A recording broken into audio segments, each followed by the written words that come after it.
Welcome back to The Explainer. So let's just dive right into this, because today we are looking at one of the most rapid, extreme, and honestly shocking transformations in human history. We're talking about the island of Barbados and how it literally morphed from a towering ancient rainforest into a modern independent republic. To set the scene, back in 1605, early English explorers wrote about the island with just absolute awe.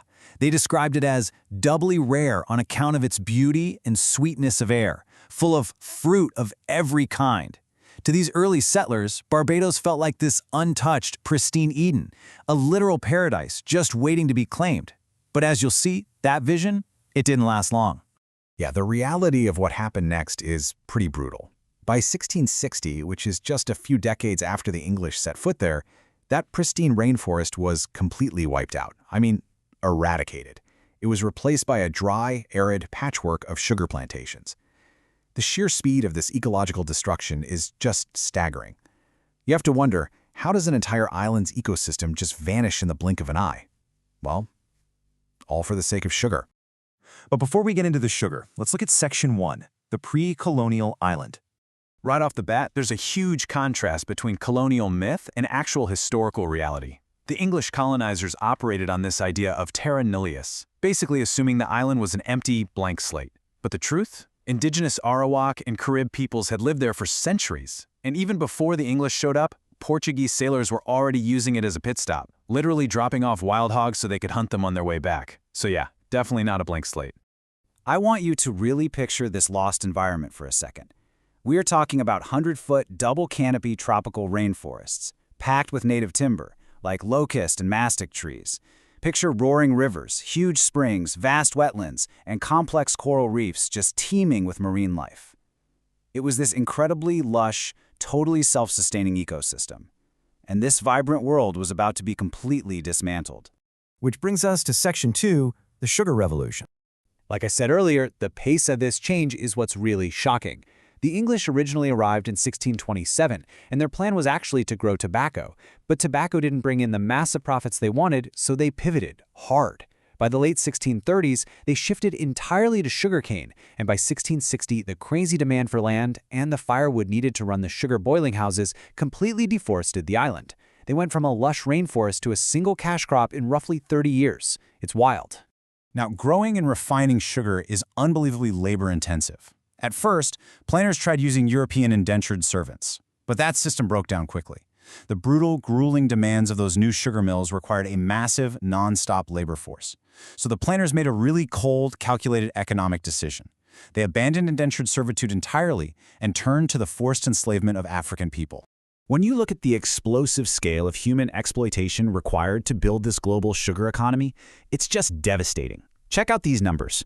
Between 1626 and 1650, about 26,000 enslaved Africans were shipped to the British West Indies. Over the next 25 years, that number jumped to 86,000. And from 1676 to 1700, it hit a staggering 196,000 people. To put that in perspective, this intense push for sugar monoculture completely restructured the demographics of Barbados forever. Moving on to Section 3, Rebellion and Emancipation. You know, the resistance to this system was incredibly organized. Just look at the precise execution of Buss's rebellion in 1816. Enslaved people actually used those massive, dense cane fields for nighttime planning and secret meetings. Then they pulled off this highly coordinated mobilization, gathering around 400 people on Whit Monday. It culminated in the organized burning and pillaging of plantations all over the island. And even though it was violently suppressed, this bold uprising completely shook the foundations of the Barbadian slave society. Eventually, slavery was officially abolished in 1834, but it was immediately replaced by something called apprenticeship. Basically, this was a post-emancipation period that forced formerly enslaved people to keep performing unpaid labor, framed as a sort of transition phase.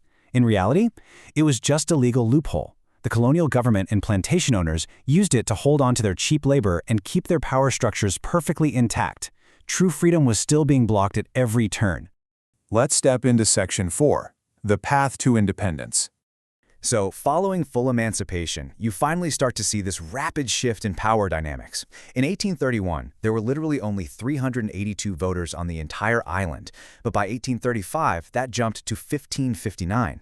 And then by the 1850s, thanks to some crucial legal changes, there's this massive 3,520% growth rate in the voting population. That unbelievably fast expansion of democratic participation changed the island's political landscape forever. And that momentum carried right into a pretty turbulent 20th century. Between 1914 and 1918, World War I brought severe supply shortages and crazy price hikes to the island. By the 1930s, all that social discontent boiled over into island-wide riots and gave birth to a super strong labor movement. All these struggles ultimately paved the way for independent political leaders to rise up, which culminated in one monumental achievement: formal independence from Britain in 1966. Which brings us to our final chapter, Section 5, Modern Barbados. Remember how Barbados used to be entirely dependent on that vulnerable sugar monoculture? Well, today, the island has totally diversified. Sure, agriculture and sugar are still around, but the modern economy is heavily driven by tourism, services, and manufacturing. They've actually established themselves as a thriving educational hub in the Caribbean too. It's really a remarkable, resilient reinvention of how they survive economically. Politically, they just keep breaking new ground. In 2018, Mia Mottley made history when she became the first female prime minister of Barbados. And under her leadership, the country has pushed through unprecedented economic reforms, massive infrastructure development, and seen some really consistent GDP growth. But honestly, what might be the most fascinating part of all this is the cultural renaissance. For centuries, English colonizers tried to force European aesthetics onto the island. But today, this authentic, incredibly resilient culture rooted in the African diaspora is just thriving.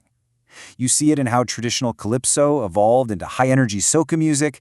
You see it in the strong Afrocentric identity of their folk traditions. And of course, in the massive popularity of the Crop Over Festival.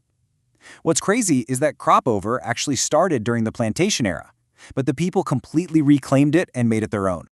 So that leaves us with a pretty profound question to think about. How does a nation that was literally forged by exploitation build a future that is entirely its own? From a lush, untouched rainforest, to a brutal sugar colony, to a thriving, independent republic, Barbados is just this incredible testament to human resilience and cultural reclamation. What do you think is the absolute most crucial step for a nation trying to overcome that kind of deep colonial legacy?